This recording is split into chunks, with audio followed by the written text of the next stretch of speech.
Pregnancy जिंदगी का एक नया सफर है और मां बनना एक नया ही एडवेंचर। जब आप अपने नन्हे मुन्ने को दुनिया में स्वागत करती हैं, तो आप स्वाभाविक रूप से उन्हें जीवन की सबसे अच्छी शुरुआत देना चाहती हैं। ब्रेस्ट फीडिंग सबसे कीमती तोहफों में से एक है जो आप अपने बच्चे को दे सकती हैं। एक ऐसा तोहफा जो उन्हें शारीरिक और भावनात्मक रूप से पोषित करता है। यह सफर मातृत्व के सभी सफरों की तरह अपने अपने सवाल और कभी-कभी चिंताएं लेकर आता है। निश्चिंत रहें, आप अकेली नहीं हैं। यह ऐसे बनाया गया है ताकि ब्रेस्ट फीडिंग की दुनिया में आपका साथी बन सके, आपको सही जानकारी, उपयोगी टिप्स और प्रोत्साहन दे सके। याद रखें, हर माँ और हर बच्चा अनोखा होता है और आपका सफर आपका अपना होगा। आइए इस सफर पर एक साथ कदम बढ़ाएं, एक एक करके। वर्ल्ड हेल्थ ऑर्गेनाइजेशन बच्चे के जीवन के पहले 6 महीनों तक केवल ब्रेस्ट फीडिंग कराने की सलाह देता है। यह आपके बच्चे के लिए सबसे अच्छा पोषण प्रदान करता है। इसका मतलब है कि आपके बच्चे के पोषण का मुख्य स्रोत आपका दूध होना चाहिए। यह आपके बच्चे की सभी आवश्यकताओं को पूरा करता है। 6 महीने के बाद आप अपने बच्चे को 2 साल या उससे अधिक उम्र तक ब्रेस्ट फीडिंग जारी रखते हुए ठोस आहार देना शुरू कर सकती हैं। यह संक्रमण से बचाने में मदद करता है। WHO इसकी सिफारिश क्यों करता है? क्योंकि यह आपके बच्चे के लिए सबसे सुरक्षित और स्वस्थ विकल्प है।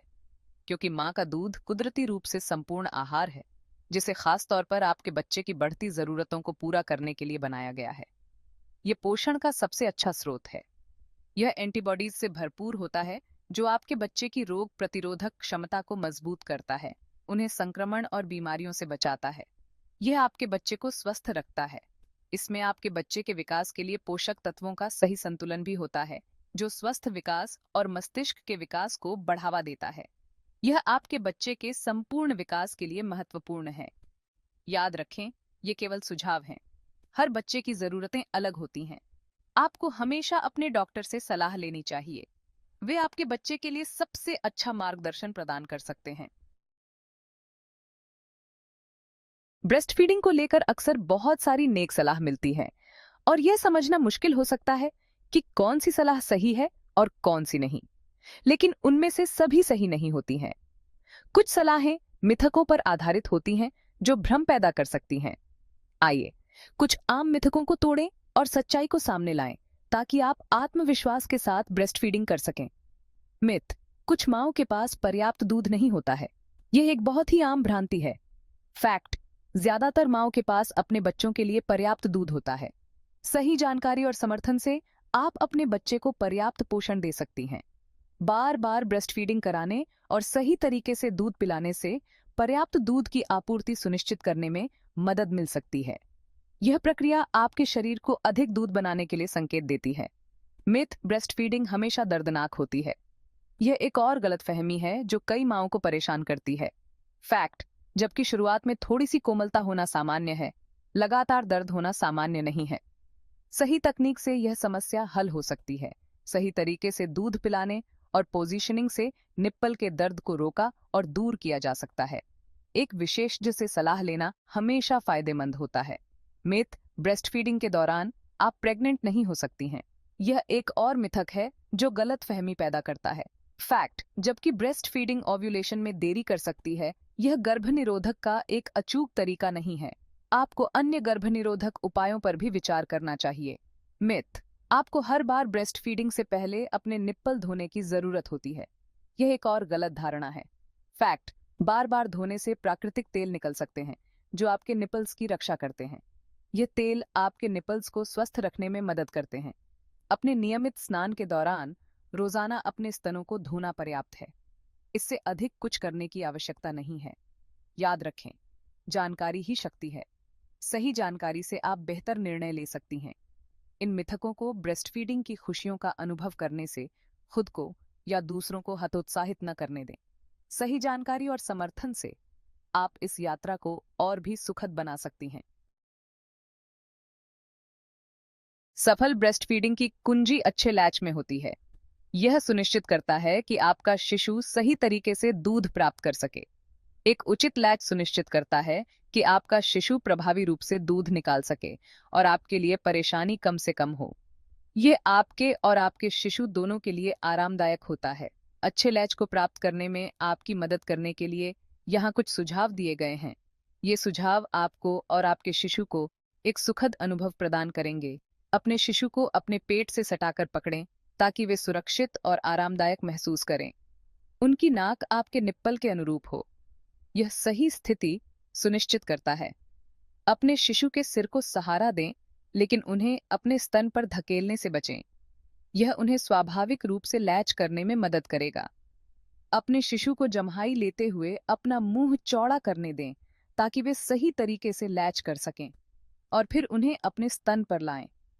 यह सुनिश्चित करें कि वे आरामदायक स्थिति में हों।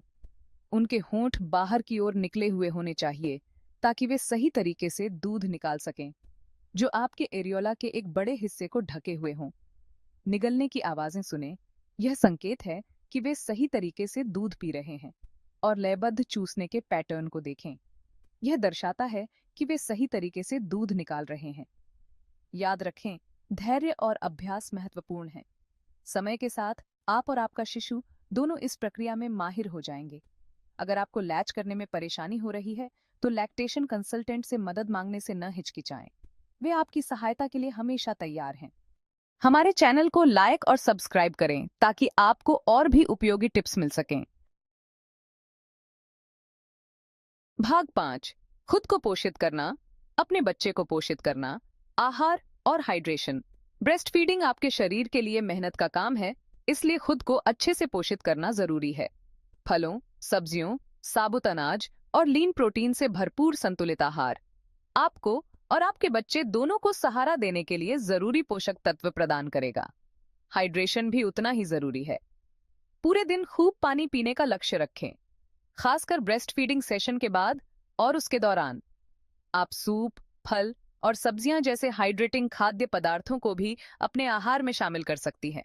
जबकि ब्रेस्ट फीडिंग के लिए कोई विशिष्ट सुपरफूड नहीं है, एक स्वस्थ और विविध आहार महत्वपूर्ण है। व्यक्तिगत आहार सलाह के लिए अपने डॉक्टर या आहार विशेषज्ञ से सलाह लें। भाग 6। चुनौतियों पर काबू पाना, निप्पल में दर्द और मास्टाइटिस। ब्रेस्ट फीडिंग की चुनौतियां आम हैं, लेकिन ये आपके सफर को पटरी से नहीं उतार सकती। निप्पल में दर्द एक आम समस्या है जो अक्सर अनुचित लैच के कारण होता है। एक अच्छा लैच सुनिश्चित करना, लेनोलिन क्रीम का उपयोग करना और गर्म सेक लगाने से आराम मिल सकता है। मास्टाइटिस, स्तन के ऊतकों में सूजन, एक और चुनौती है जिसका सामना कुछ माताओं को करना पड़ता है। लक्षणों में स्तन कोमलता, लालिमा, सूजन और फ्लू जैसे लक्षण शामिल हैं। अगर आपको मास्टाइटिस होने का संदेह है, तो तुरंत अपने डॉक्टर से परामर्श करना जरूरी है। याद रखें, आप इन चुनौतियों में अकेली नहीं हैं। मार्गदर्शन और समर्थन के लिए अपने डॉक्टर या लैक्टेशन कंसल्टेंट से संपर्क करें। भाग 7। अपना सपोर्ट सिस्टम बनाना। आप अकेली नहीं हैं। ब्रेस्ट फीडिंग एक ऐसा सफर है जिसे साझा किया जाता है। अपने आसपास परिवार, दोस्तों और स्वास्थ्य सेवा पेशेवरों का एक सहायक नेटवर्क बनाएं जो आपको प्रोत्साहन और व्यावहारिक मदद दे सकें।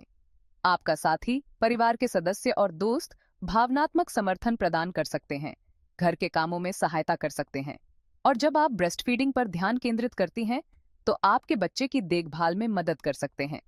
लैक्टेशन कंसल्टेंट अमूल्य संसाधन हैं जो विशेषज्ञ मार्गदर्शन प्रदान कर सकते हैं और किसी भी चिंता का समाधान कर सकते हैं। सहायता समूहों या ऑनलाइन फोरम तक पहुंचने में संकोच न करें, जहां आप अन्य ब्रेस्ट फीडिंग माताओं से जुड़ सकती हैं और अनुभव साझा कर सकती हैं। याद रखें, आप इस सफर में अकेली नहीं हैं। भाग 8। ब्रेस्ट फीडिंग और इंटीमेसी बदलावों को समझना। ब्रेस्ट फीडिंग शारीरिक और भावनात्मक बदलाव लाता है जो अंतरंगता को प्रभावित कर सकते हैं। अपने रिश्ते के इस पहलू को खुले संवाद और समझ के साथ बीना जरूरी है। आपका शरीर समायोजन की अवधि से गुजर रहा है और कामेच्छा और शरीर की छवि में बदलाव का अनुभव करना सामान्य है। अपने साथी के साथ खुलकर संवाद करें, अपनी भावनाओं और चिंताओं को साझा करें। याद रखें कि अंतरंगता शारीरिक से परे है। गले लगाने, प्यार से स्पर्श करने और साथ में क्वालिटी टाइम बिताने के जरिए अपने भावनात्मक संबंध को पोषित करने पर ध्यान दें। अगर आपको ब्रेस्ट फीडिंग और अंतरंगता के बारे में कोई चिंता है, तो किसी डॉक्टर या रिलेशनशिप काउंसलर से सलाह लेने में संकोच न करें। भाग 9। अपने शरीर पर भरोसा करें, अपने सफर पर भरोसा करें। ब्रेस्ट फीडिंग आपके और आपके बच्चे दोनों के लिए सीखने का अनुभव है। उतार चढ़ाव आएंगे, खुशी के पल होंगे और हताशा के पल होंगे। अपने शरीर पर भरोसा करना, अपने बच्चे पर भरोसा करना और प्रक्रिया पर भरोसा करना जरूरी है। अपने शरीर के संकेतों को सुनें, अपने और अपने बच्चे के साथ धैर्य रखें और रास्ते में हर मील के पत्थर का जश्न मनाएं।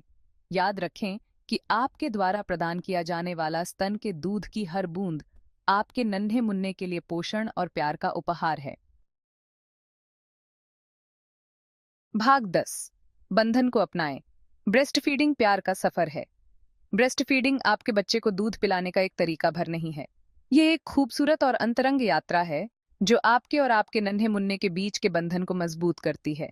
त्वचा से त्वचा का संपर्क, आंखों का संपर्क, आपके बच्चे को आपके करीब महसूस करना, ये पल एक गहरा संबंध बनाते हैं। चुनौतियों को गले लगाओ, जीत को संजोएं और इस खास समय के हर पल का आनंद लें। अपनी प्रवृत्ति पर भरोसा करें, जरूरत पड़ने पर मदद लें और याद रखें कि आप अपने बच्चे को जीवन की सबसे अच्छी शुरुआत दे रही हैं। जब आप ब्रेस्ट फीडिंग की दुनिया में कदम रखती हैं, तो जेनेट कि आप अकेली नहीं हैं। आप मजबूत हैं, आप सक्षम हैं और आप बहुत अच्छा काम कर रही हैं। अपने नन्हे मुन्ने के साथ प्यार और पोषण की इस अविश्वसनीय यात्रा का आनंद लें।